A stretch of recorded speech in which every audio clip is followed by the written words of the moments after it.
Hey, what's up, everybody? I want to welcome you to another episode of the Dreamers Pro Daily Recap, where we give you a recap of all of the hot topics that we covered that day. You can catch them in their long format and also catch it fully streaming for free on Apple Podcasts. So LeBron has been the number one talk of the town in the offseason for the NBA. It's just been one thing after the other, man. One thing after the other. The latest news that I heard last night was that there are two teams that are in position to work with the Lakers, because the Lakers made it clear the only way they would trade for LeBron is if they're trading expiring contracts. If you don't have any expiring contracts, they're not willing to work with you. And the only two teams I heard that would have expiring contracts are the Clippers and the Heat. So I don't know where the Heat came in all of this, but then the Clippers probably. Now, first of all, let me just quickly say something about the Clippers. Could LeBron go to the Clippers? It's possible. Why? Because he still stays in LA, right? He doesn't go anywhere. So it would kind of keep him in LA. Now, would he do that? I don't know. But if we're serious about this thing about him leaving the Lakers, then that's a possibility. What we do know, however, is that this is LeBron's final season as a Laker. That's a done deal. Which leads us into our larger show. So as you guys know, Charles Barkley recently attended some golfing tournament. And he was speaking to various news outlets. He spoke to Dan Patrick. He spoke to him. And recently he did a sit down with Yahoo Sports. And they were talking everything as it pertains to the NBA. And one of the topic items that they brought up, or they asked Charles Barkley, was about the dynamic between Luka and LeBron, right? And as Charles is talking about it, because he already feels that the Lakers are not good enough to beat some of the better teams in the West, he also said that it's Luka's team now. And LeBron is on the tail end of his career. And I'm like, yeah, these comments are definitely going to piss off a lot of LeBron supporters. So what I want to do now is I'm going to play exactly what Charles had to say. It's only about a minute or so clip. And I'm going to come back and react to Charles Barkley's comments. Take a listen to what Charles had to say there. All right, so let's talk a little bit of NBA since I got you. Obviously, I'm going to give you this quote. ESPN said LeBron to Luka is the most delicate superstar transition in NBA history. All right, so when you're making that sort of a transition, what do you think the key is? It's easy for LeBron because LeBron can play without the ball. When you're a great player and they bring other great players, you have to learn to play without the ball. Luka has a big advantage because Luka has to play with the ball. LeBron's such a great player, he can play without the ball. That's one of the reasons they have such a seamless transition. LeBron's such a great player, he can play without the ball because Luka has to have the ball to be successful. So that's why it worked. When you think about the Lakers moving forward, how much should LeBron be part of their plan? Well, he's on the downside of his career. It's Luka's team going forward. But, hey, they got bigger problems than those guys. They got to worry about the Oklahoma City Thunder, the Houston Rockets, and the Denver Nuggets. The Lakers going to have a good team. But everything in the West start with OKC, the Houston Rockets, and the Denver Nuggets. So you heard his comments. What are my thoughts about this? I don't think Charles Barkley's breaking any news here. I think he's breaking news to LeBron fans, but I don't think he's breaking news. Look, LeBron fans feel like LeBron is better than Luka. It's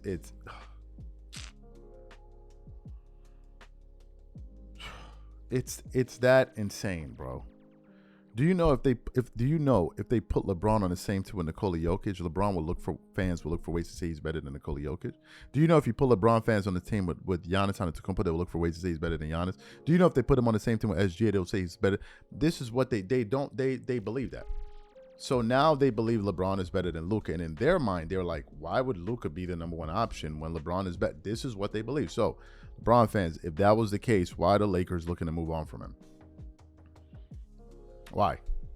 If it's so clear, why can't they see it? And for that fact, why can't we see it? What are y'all seeing that we can't see? What are y'all seeing that we can't see? The Lakers are looking at it from the standpoint, we have tried various iterations with this guy and a range of complementary players, superstar, and it hasn't yielded any results for us. One of the talking points that LeBron fans like to use against the Lakers was, oh, the Lakers before LeBron got there, they were missing the playoffs. And they continued missing the playoffs when he got there. You forgot? Did you forget? Like, LeBron fans are just insane, an insane set of people. When LeBron got to the Lakers, what happened? Didn't they miss the playoffs the next year? Oh, I just want to be clear. When LeBron got to the Lakers, did they not miss the playoffs so LeBron continued the ineptitude for the Lakers? Or did I miss something? What happened? When LeBron became a Laker, what happened? They then missed the playoffs for 6 straight seasons, right? He was there. So y'all keep talking about what LeBron did for the Lakers when they still missed the playoffs with him there. You remember a storm is coming? Do y'all remember the storm? Remember those comments? What happened after that? Nothing happened after that. What happened was they got AD. They made the playoffs, and then I think they made the playoffs the next year. And then some of those years, they missed the playoffs. What are we talking about here? Y'all are acting like the moment LeBron got to the Lakers, they ran off 4 championships in a row, or 3 finals appearances in a row. Knock it off. They missed the playoffs with him. Ooh, we're not going to say that, right? Duh, they did. The very next year, Kobe retired, they missed the playoffs. And then that offseason or whatever it is, that's when they acquired AD. Then they won the championship. Then they became good when LeBron got some help. Kind of the way it works for everybody. So LeBron was there and they missed the playoffs. And they the Laker fans are ungrateful, man. They're doing great ball. Great ball. Come on, knock it off. Y'all are overstating this thing, right? You're overstating this thing. In terms of whose team it is, it's Luka's team. And I think the Lakers are doing something smart. They're showing Luka it's his team, which is very smart. Something they weren't able to do with AD. In this case of Luka, they're like, no, we're going to show you that it's your team, as they should, because he's the star going into the future. So why the Lakers should be invested in LeBron? Now, I guess the only shock could be why they didn't extend his contract, extend him for another year. Maybe they just felt like we want to move on. Could that be a possibility as well? Maybe they just wanted to move on. Maybe they had seen enough of this and they don't want to do it anymore. Now, some people are like, the Lakers are stupid. I mean, they're freeing up all of this cap space. And what are they going to get? Are you crying? It's going to be available. It's going to be available out there. Was Luka available? Did you know that Luka was available? Is he not? Is his ass not sitting in LA? Did you know that was going to happen? Did you have an inclination for that? Huh? Of course not, but it happened, right? So you don't worry about what the Lakers are doing. What you should be worried about is packing your bags and getting the hell out the building. That's what y'all should be worried about. And why y'all care? Why you care about what the Lakers are going to do next offseason? Y'all asses ain't going to be there anyway. So why y'all care? Just hurry up, pack your bags, and get the hell out the way. The Lakers good in store. What are they going to do to all the campaigns? What are they going to do it? Huh? They should give that money to Bronny James instead. Nah, y'all can pack up your bags and move the hell on. Don't worry about what the hell we doing over here. Don't worry about the hell what we doing over here. I know that pissed off some LeBron for you, a Laker fan. Now, I've always been a Laker fan. And anybody asking or questioning whether or not I'm a Laker fan is not a Laker fan. There's no Laker fan that's going to question if I'm a Laker fan. No one. It's just except some LeBron fans that threw some honey on top of their necks and then started talking and asking these dumbass questions. So it's Luka's team. It's quite obvious. The only group of people that don't get that are LeBron fans. They're the only ones that are still confused about this entire thing.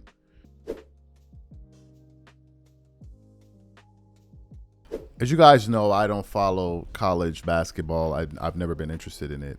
And college basketball is very, very close to the summer league games, right? You have players that are coming out of college, playing in some of these games, and it's just something that doesn't appeal to me. I watch some preseason games, although I rarely watch them, but I watch the regular season games, right? The real product.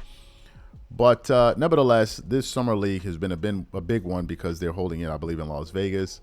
And one of the biggest headliners was Cooper Flag versus Bronny James. I didn't watch that game. I saw the highlights. People produce a lot of content around it. But yesterday there was a summer league game between the Lakers and the Clippers, where the Lakers and the Clippers played. And in that game, the Clippers actually, I thought the Lakers won. The Clippers actually ended up winning 67-58. But that's not what's really making headlines. What's making headlines is the stat line that Bronny James put up in 24 minutes. So in that game, he went 6 of 10 out of the field. He hit 3 3-pointers, going 60% from the three. He hit both of his free throws. He had 5 rebounds, 5 assists, 3 turnovers, and he finished the game with 17 points with a plus-minus of 5. So this stat line had a lot of people going crazy online to the point where people started jumping out of the window. So I came across an article here with the following headline. Young Westbrook with a better jumper. Bronny impresses fans with dominant game and Lakers-Clippers matchup. And I'm like, this is what we're doing now? So Bronny is now a young Russell Westbrook. So I want to get into this report here because I'm actually, it's like stunning me as I'm doing this show. I can't even get my thoughts together. So let's get into what this article had to say. It says NBA fans make their feelings known as Bronny James balls out in the Summer League matchup against their rivals, the Clippers. The Lakers face the Clippers on Monday night in a final game of July 14th. While both sides featured talented youngsters, the most prominent young star in this game was Bronny James, the son of Lakers reported disgruntled superstar LeBron James. The Lakers unfortunately lost this game 58-67, but had a silver lining in their superstar's son. It then continues on to what people said. It said the impressive performance had NBA fans going gaga over Bronny.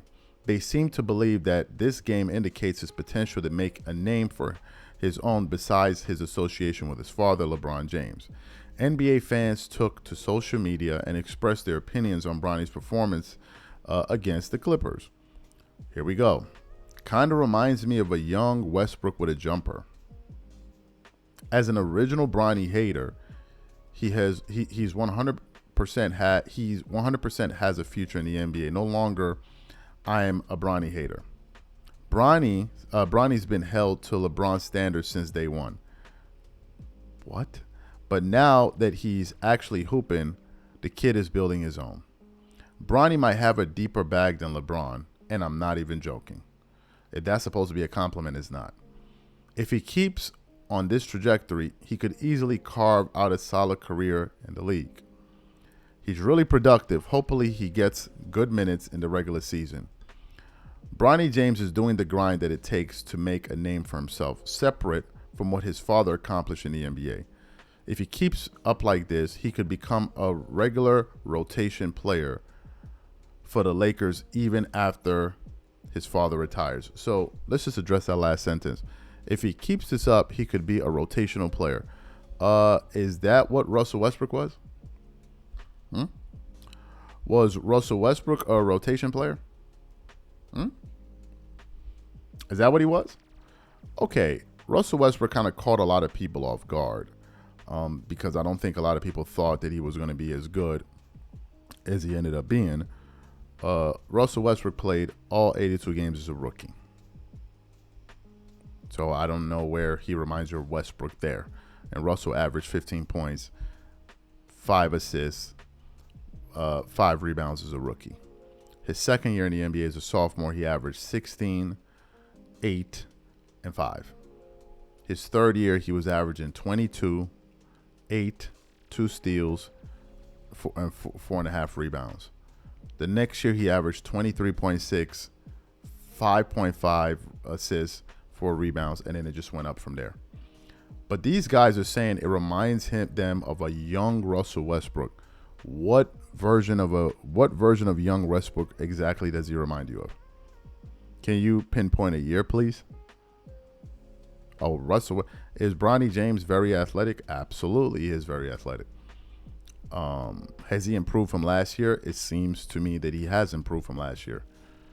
But a young Russell Westbrook is laughable.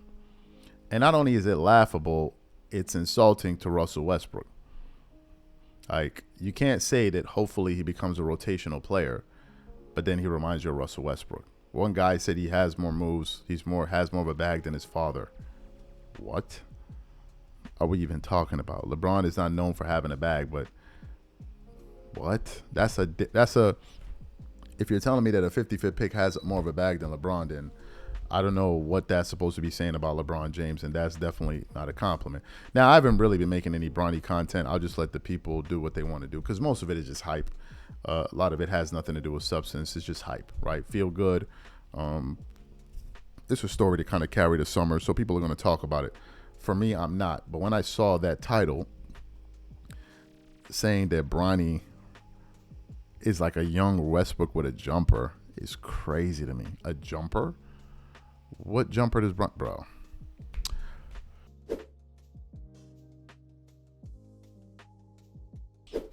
we did a live reacting to the breaking story that FS1 had fired Joy Taylor and Emmanuel Acho. Now, prior to that, Joy Taylor had made headlines because of that lawsuit involving her, Charlie Dixon, the former hairstylist. People like Skip Bayless were brought up in that lawsuit. So it was just a pretty messy time. Then she kind of disappeared from television for a week or so. And then she reemerged on Speak, and everybody thought that everything was good and well.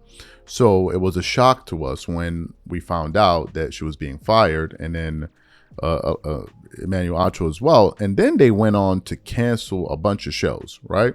So we knew that. But then what I later on discovered was that in the process of them canceling these shows, they also fired a lot of people.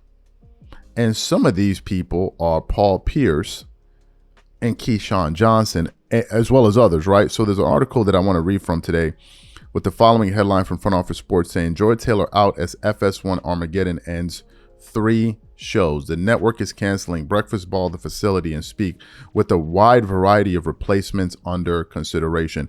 All right, so let's get into what this article has to say here. It says FS1 is making sweeping changes to its programming lineup as 3 of its 5 daily shows are getting canceled. In the shakeup, Joy Taylor's 9-year tenure with the network has come to an end. Breakfast Ball, The Facility, and Speak will be no more, leaving The Herd with Colin Cowherd and Jason McIntyre, and First Things First with Nick Wright, Chris Broussard, and Kevin Wiles as the only shows remaining in the lineup. Front Office Sports has confirmed the news was first reported by The Athletic. Now listen to this part. A Fox spokesperson declined to comment. Talents whose shows were canceled, including Craig Carton, Mark Sherlith, Danny Parkins, Emmanuel Acho, LaShawn McCoy, Chase Daniel, James Jones, Paul Pierce, Michael Irvin, Keyshawn Johnson, and Joy Taylor, and yes, of course, and Taylor. Is it possible that a couple of these talents could remain at the network as it cooks up new shows? Sources told Front Office Sports that on-air talents who could be in play for new FS1 programming includes Tony Reali, Max Kellerman, and Kay Adams. On X/Twitter, former FS1 host Jason Whitlock suggested that a TV version of All the Smoke with former NBA players Matt Barnes and Steven Jackson could be an option. Reali, the longtime host of ESPN's Canceled Around the Horn, told Front Office Sports he's interested in absolutely everything. While he plans to be discerning about the future, Reali envisions a future where he works in both the TV and digital spaces at the same time. I'm open to talking, get this, I'm open to talking to anybody and everybody at all times, said Reali, who's currently taking a long vacation with his family before weighing his next steps. So we got that, right? Now, I also want to quickly share a post from Front Office Sports, their Instagram account, because they also shared this as well yesterday, where they now specifically outline these people here. So let me show you this here. It says FS1 cancels 3 shows amid major Fox shakeup. If you go to the next slide, look at this. It says FS1 has canceled Breakfast Ball, The Facility, and Speak, leaving Joy Taylor, Emmanuel Acho, LaShawn McCoy, Paul Pierce, Michael Irvin, Keyshawn Johnson, Chase Daniels, and others out at Fox Sports. And then the final slide says sources tell Front Office Sports that on-air talents who could be in play for new FS1 shows include Tony Reali, Max Kellerman, and Kay Adams. So folks, this is the update here, right? This is the news. Now, what are my thoughts on this? I got to be frank with you. As a viewer, I'm going to speak from it from a viewer standpoint. Look, Dreamers Pro show is not a perfect show, right? There are a lot of things that people don't like about our show, just like there are things that people like about our show. There's no perfect show out there, right? Some of these shows that they canceled, just from my point of view as a viewer, and everybody has the right to have an opinion on what they're watching, those shows are boring. The Facility, I almost never watched it. The only time I would watch it is when they had basketball segments, and only when they had Rick Bucher on. If it was just a panel of guys, the NFL guy, I would never watch. I thought it was just boring. I didn't understand why everyone on the panel was just NFL guys talking about basketball. It just wasn't interesting to me. Breakfast Ball, I started to catch it a little bit later as well, and Speak was just boring as hell, man, with Joy, and it was just so boring. Paul tried to make it interesting from time to time, but I just thought those those two shows particularly were very, very boring. This is just my take on things. And another thing that I noticed was, if you look at some of the hottest shows in sports media, some of them usually, or most of them usually, are able to make, like, they have moments and segments that really explode in the sports zeitgeist, right? You have ESPN, they always have clips and things that are going viral. At one point when you had Undisputed, there were always moments that were going viral. Skip said this, Shannon and Skip got into this argument. So they have that, right? So those other shows just never had those moments. Some of the other shows I just listed, those are shows that I was really interested to tune into, hear what they have to say. Like, I remember when Undisputed was on air. When Undisputed was on, like, I would watch it more than I would watch First Take clips, to be honest with you. I would. I just thought that it was just more interesting what they had going on there. So I'm not surprised that they cancel these shows. What I am surprised about is the volume of shows. They canceled 3. Remember, they have 5 shows. So to remove 3 is a lot, right? So they're going to have a lot of shoes to fill. And what this article says at the end, maybe that we should have highlighted it in the final paragraph. It says, while the scope of the cancellations is stunning, all 3 of these shows were struggling to attract audiences. They were all created by former FS1 boss Charlie Dixon, who exited the company in April, several months after he was named in a lawsuit from former host Julie Stewart-Binks and former network hairstylist Nushin Faraji. Taylor was also named in Faraji's lawsuit, right? So he's gone.